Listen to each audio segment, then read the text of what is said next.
Welcome to another edition of More Bad News, brought to you as always by Camels Cigarettes. Take the Camels Challenge, smoke Camels for 30 days and see for yourself what a change Camels can make in your smoking pleasure.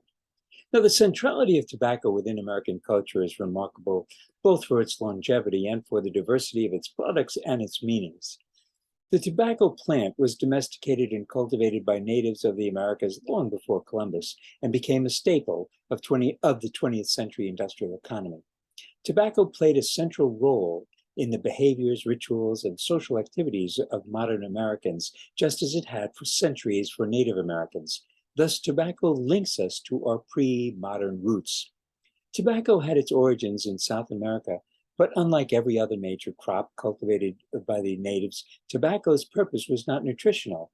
Tobacco played a critical role in religious ceremony and healing practices. Early tobacco could produce hallucinogenic experiences and was far more popular than peyote and other hallucinogenic plants that were abundantly available in the Americas. Tobacco was considered sacred across hundreds of tribes through North, Central, and South America over a period of millennia. Early European explorers of America noted the use of tobacco with considerable interest. In addition to smoking dried tobacco in the form of cigars, chiefs engaged in a ritual in which they would blow the smoke on the heads and faces of tribal members. This was, of course, before we had any idea of the dangers of secondhand smoke. Besides cigars, tobacco was smoked in pipes, chewed, and inhaled through snuff. Within a century of Columbus's first voyage across the Atlantic, tobacco found its way to Africa, India, and the Far East, grafting into indigenous agricultural ecologies as well as cultural systems of healing and belief. In the intricate traffic of peoples, flora, fauna, and microbes crisscrossing the Atlantic in both directions, tobacco held a prized place that would transform the world. So don't let the Johnny-come-latelys, critics of tobacco, discourage you. Take the Camels Challenge and see for yourself why Native peoples consider tobacco a gift of the Creator and an aid to spiritual enlightenment. Now that material, by the way, comes from The Cigarette Century by Alan Brandt, which I've previously shown you, and I said that we were going to return to it, and we will return to it some more. There's plenty of wonderful stuff here. I failed to mention last week was 9/11, and I wanted to take a moment to recommend the go-to book for 9/11, The Looming Tower by Lawrence Wright, won the Pulitzer Prize. Absolutely fabulous book. I'm thinking about when I finish this course on American history, I might do a series on the Middle East, which I also taught at Ferris for decades. Well, folks, it's been another week of very bad news. Last week, I mentioned that human life expectancy has declined by over 2 years in more than 50 countries, and that declines of that magnitude had only been recorded after massive genocides like those in Cambodia in the 1970s and Rwanda in the 1990s. It occurred to me that what we are seeing is the equivalent of 50 genocides.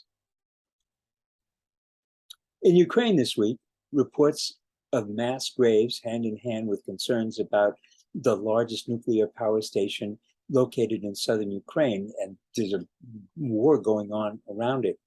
Not the best place to put a nuclear power plant. Not to worry, the plant was built by the Soviet Union, the same people who brought us Chernobyl. When I was a child, and everyone knew that smoking was good for you, a lot of people also knew that radiation was good for you too. At the turn of the century, some companies started selling radioactive products like soap, toothpaste, and perhaps most famously, the radioactive energy drink Radthor. Let me share my screen, give you a picture of that here.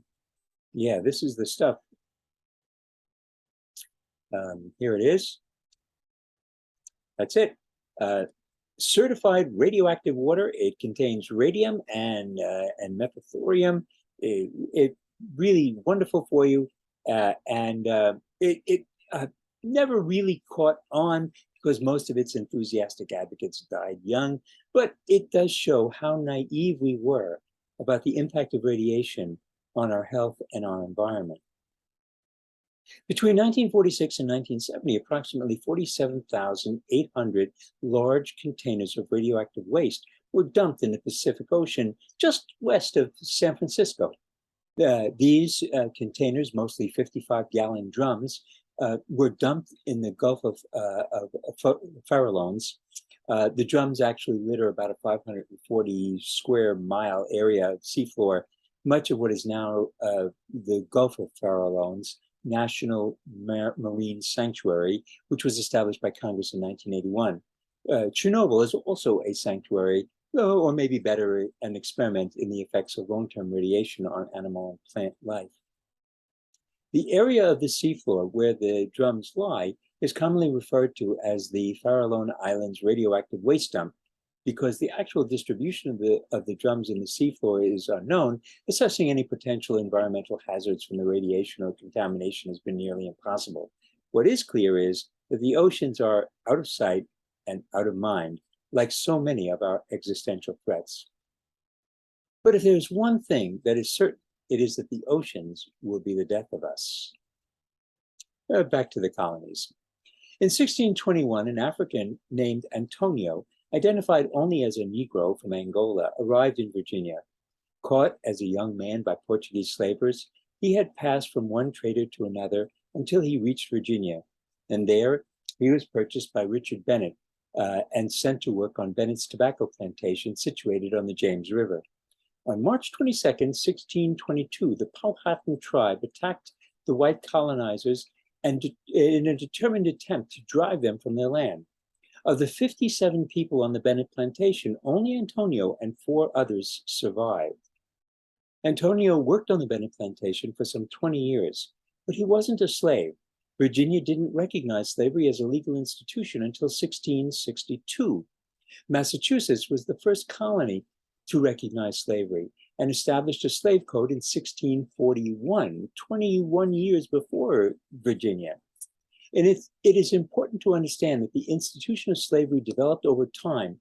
First, you have to have legislation recognizing slavery as an institution, and then you have to adjudicate it through the courts, and you have to have a whole legal system that's developed.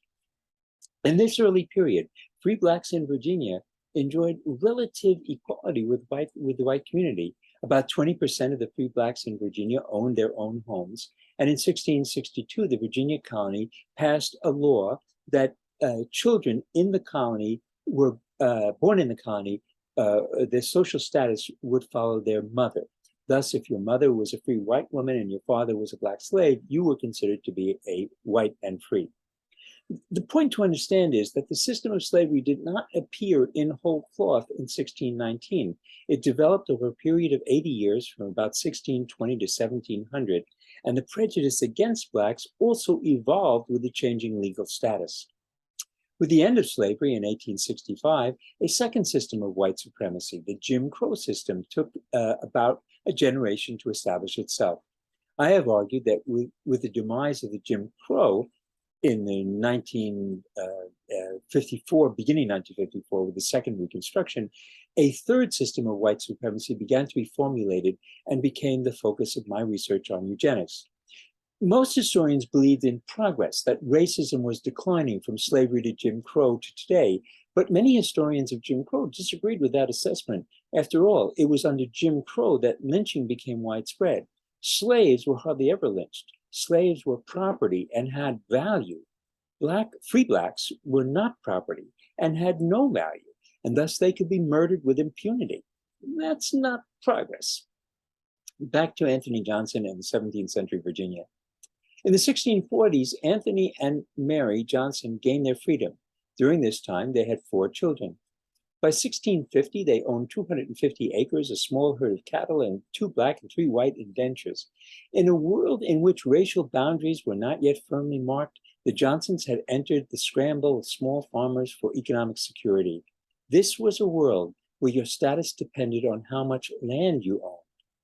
In 1652, an unfortunate fire caused a great loss for the family, and Johnson applied to the courts for tax relief. The courts reduced the family's taxes, and on February 28th, 1652, they exempted Mary and his 2 daughters from paying taxes. This gave them the status of white women. who were not taxed in Virginia. The justices noted that Anthony and Mary have lived in Virginia for above 30 years and were respected for their hard work and known service. Thus, in a moment in Virginia history, a Black family could be judged not by the color of their skin, but by their property. In 1664, convinced that the ill winds were blowing away the chances for their children and grandchildren in Virginia, the Johnsons began selling their land to white neighbors. The following spring, most of the clan moved to Maryland. Johnson's children and grandchildren born in America could not duplicate the modest success of their African-born patriarchs. By the late 17th century, people of color faced much greater difficulties in extricating themselves from slavery. When they did, they found themselves forced to the margins of society.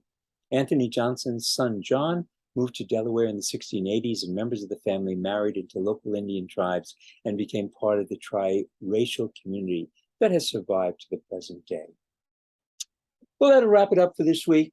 If you like the presentation, please hit the like button and subscribe. I'll see you next week with another edition of More Bad News.